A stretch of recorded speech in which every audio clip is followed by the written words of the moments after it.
Hello, dear viewer. Today, we're diving into one of the most unsettling hidden stories behind a beloved children's show from the 90s, Teletubbies.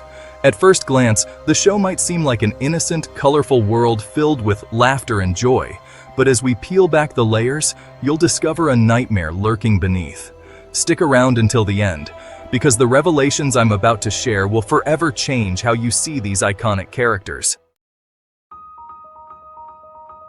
Launched in 1997, Teletubbies quickly became a global sensation. The show featured four lovable characters: Tinky Winky, Dipsy, Laa-Laa, and Po, living in an idyllic landscape filled with rolling green hills, smiling flowers, and the ever-watching baby sun. However, as the show's popularity grew, whispers and rumors about its darker meaning started to circulate.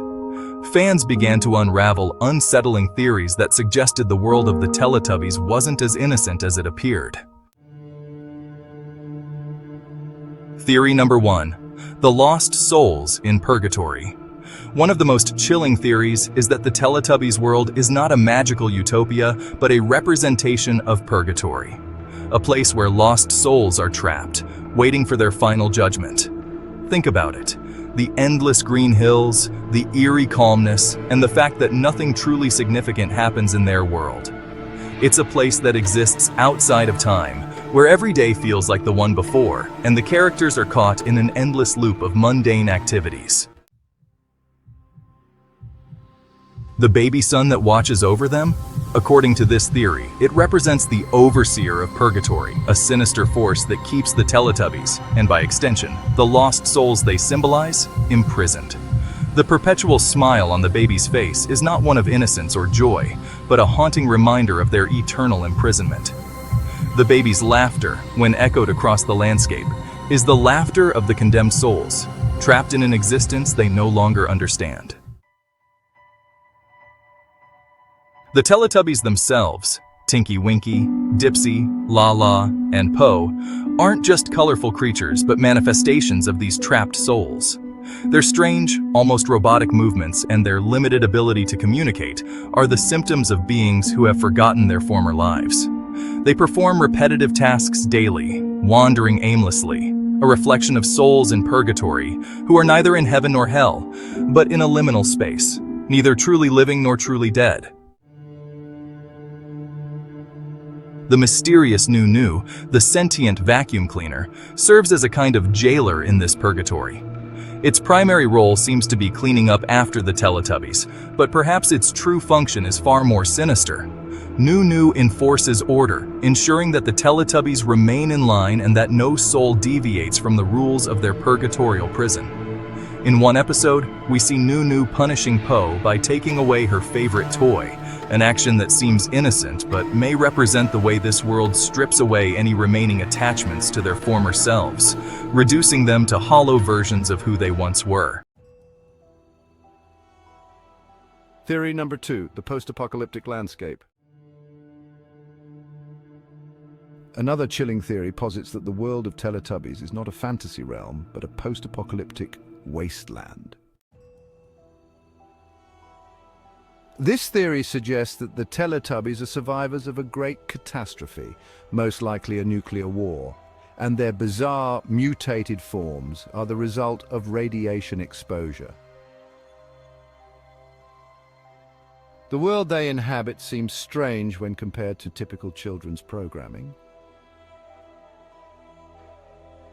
The rolling green hills are oddly barren, with few trees or signs of life beyond the Teletubbies themselves. There is no evidence of other animals, and the occasional appearance of a random robotic object like the Tubby toaster raises more questions than answers. The sky, often depicted as a single shade of blue with no clouds or variations in weather, is almost unnatural, almost sterile. Some fans believe that the Teletubbies are the result of government experiments designed to create life forms capable of surviving in a toxic, irradiated environment. The antennae on their heads may be remnants of the technology used to control or monitor them. They often receive commands from a strange loudspeaker that emerges from the ground, ordering them to engage in specific tasks. These orders are not questioned, they are obeyed without hesitation. The characters' lack of free will and their blind obedience to the voice from above is eerie, suggesting they might be part of a larger experiment in behavioral control. The baby sun, in this theory, symbolizes the sun after a nuclear fallout. Its radiation bathes the land in an oppressive light, and its ever-present smile is a chilling reminder of the cataclysm that ended the world as we know it. In this post-apocalyptic setting, the Teletubbies are the last remnants of humanity, or perhaps the last mutated life forms capable of surviving in this desolate landscape. The Teletubbies' repeated routines, playing the same games, eating the same food, and interacting with the same objects, might symbolize the futility of their existence. They are stuck in this repetitive loop as the remnants of a society that once existed but is now reduced to mindless beings, living out the echoes of a world that is long gone. Theory number 3, psychological manipulation of children. While the previous theories veer into the fantastical, this one explores a more grounded and perhaps even more disturbing concept. Some believe that Teletubbies was designed as a tool for psychological manipulation, specifically targeted at young children. The show's repetitive nature, the simplistic language, and the constant reinforcement of obedience to external commands may be teaching children to accept authority without question. Throughout each episode, the Teletubbies follow orders without thinking. The loudspeaker issues commands and they obey, often in a mechanical, zombie-like fashion. The program's structure is deeply repetitive. Each episode follows nearly the same format, and many scenes are replayed twice, reinforcing a sense of conformity and lack of individual thought. Some child psychologists argue that this might be more than just a programming decision to appeal to toddlers. The show's format could be subtly training children to respond to repetitive stimuli, conditioning them to accept repetitive actions and orders without question. The bright colors and playful sounds mask this underlying manipulation. But for the growing brain of a child, these patterns could be setting the stage for a future in which they are more likely to conform to societal expectations and commands. The Teletubbies world is one where everything is dictated by an unseen force. The characters lack autonomy. They do not make their own decisions.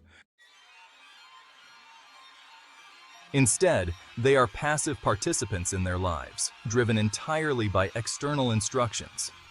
The audience, made up mostly of impressionable young minds, watches these passive, obedient characters and may subconsciously absorb these same patterns of behavior. What happens when these children grow up, having been exposed to such content during their formative years?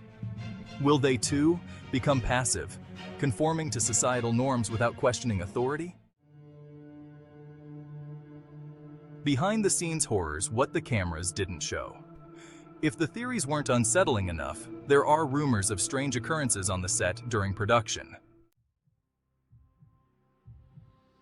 Former employees of the BBC have reported eerie incidents during the filming of Teletubbies.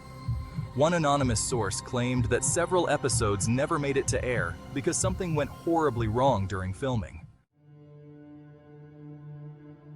In one such unaired episode, the Sun Baby stopped smiling. Instead of its usual joyful expression, the baby had a neutral, almost melancholic face.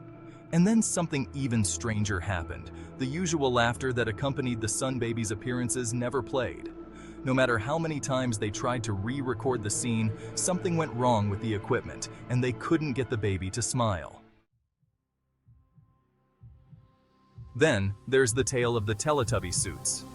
One of the actors who wore the costume claimed that during a nighttime shoot, they heard strange, disembodied voices coming from inside the suit. The voices whispered softly, but incoherently, and despite the actor's microphone being switched off, The murmur continued. The actor insisted it was not coming from the production crew or any external source. They could never explain it, but it left them deeply disturbed. Even more bizarre are the reports about the real-life Teletubby land, the location where the show was filmed. After the show wrapped, the area became overgrown and abandoned. Some who visited the site described it as feeling wrong. People reported hearing distant laughter in the wind and seeing strange, colorful figures in the distance that seemed to vanish when approached. Could it be that the energy of the characters and the world they inhabited somehow left an imprint on reality? So, after hearing all this, do you still think the Teletubbies were just innocent, silly creatures meant to entertain children? Maybe they're the ghosts of lost souls trapped in an endless purgatory. Or perhaps they are the mutated remnants of a world destroyed by nuclear fire. Or could it be that the show was secretly designed to manipulate the minds of its youngest viewers? One thing is clear, Teletubbies left a lasting impact on an entire generation. Whether you see them as colorful, lovable characters or harbingers of something much more sinister, they will forever remain an enigma. What do you think? Do any of these theories resonate with you? Or perhaps you have your own interpretation of what was really going on behind the scenes of Teletubbies? Let me know in the comments below, and don't forget to subscribe for more chilling content.